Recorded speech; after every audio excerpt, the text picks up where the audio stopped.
Manajemen berbasis aktivitas atau activity based management adalah suatu pendekatan di seluruh sistem yang terintegritas dan memfokuskan perhatian manajemen pada berbagai aktivitas dengan tujuan meningkatkan nilai untuk pelanggan dan laba sebagai hasilnya.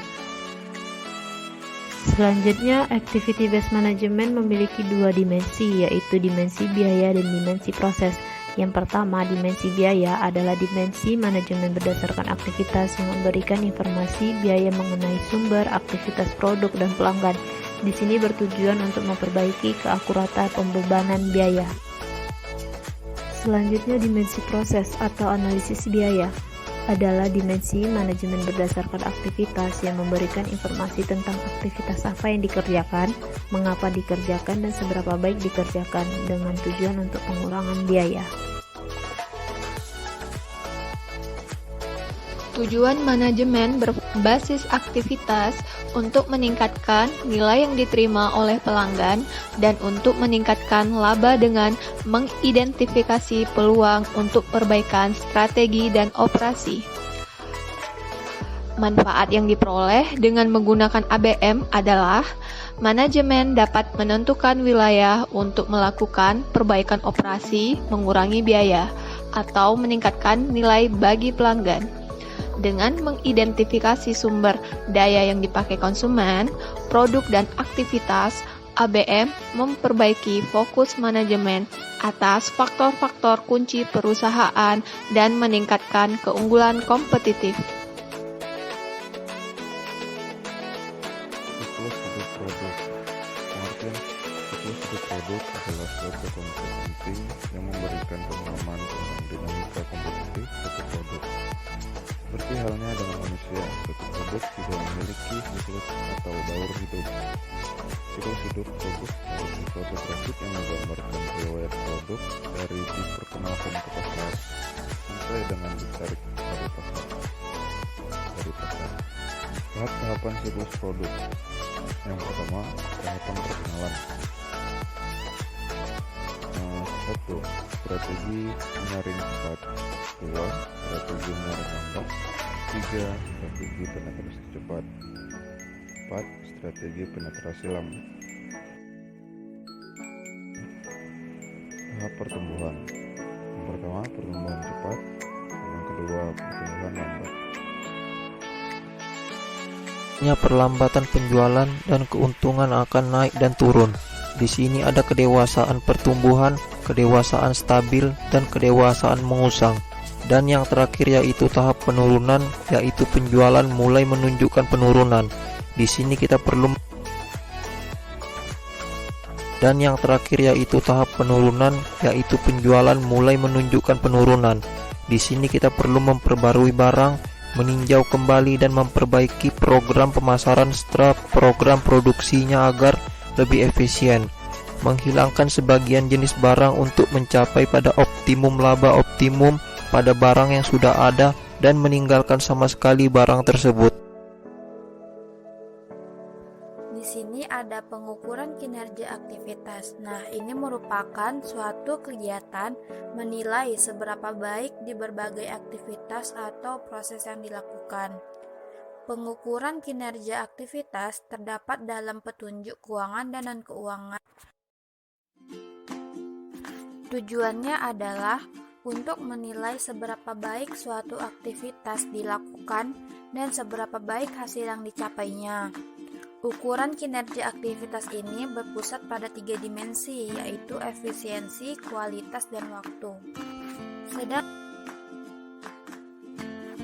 Sedangkan pengukuran keuangan efisiensi aktivitas terdapat 6, yaitu biaya aktivitas bernilai tambah dan tidak bernilai tambah, pelaporan tren biaya, pengaturan standar Kaizen, tolak ukur atau benchmarking, anggaran fleksibel, dan manajemen aktivitas berdasarkan aktivitas.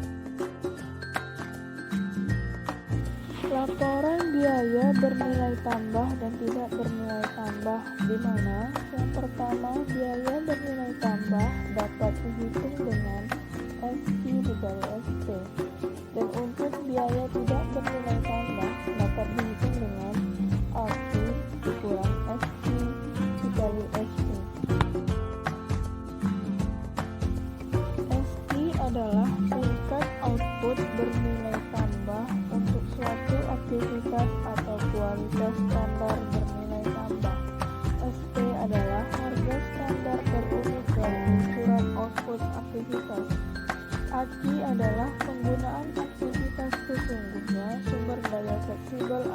kapasitas praktik.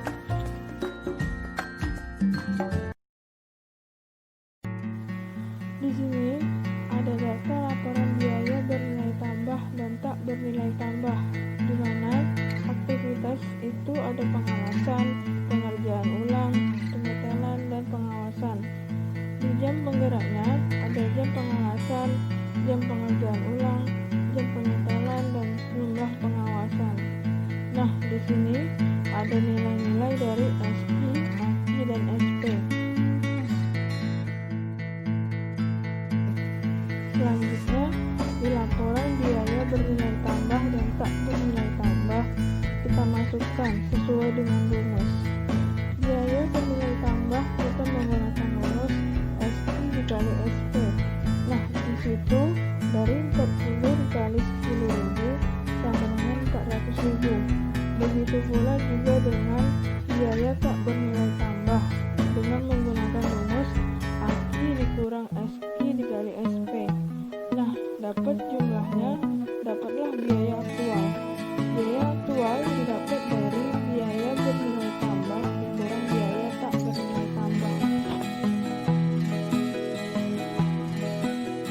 Pola pikir manajemen berdasarkan aktivitas. Manajemen berdasarkan aktivitas dimulai dengan pemikiran bagaimana menentukan strategi dan mencapai sasaran perusahaan yang tepat, bagus kualitasnya, dan murah biayanya.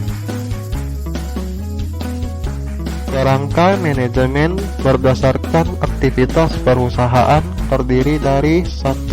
Visi dan misi, 2. Tujuan atau sasaran, 3. Strategi pemasaran, 4. Anggaran, dan yang kelima ada kebijakan program kerja.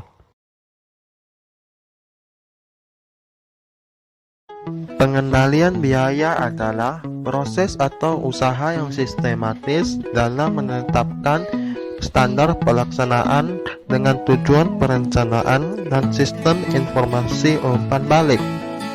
Pengurangan biaya atau cost reduction adalah proses menghilangkan waste dan meningkatkan proses bisnis untuk mengurangi overhead atau harga pokok penjualan.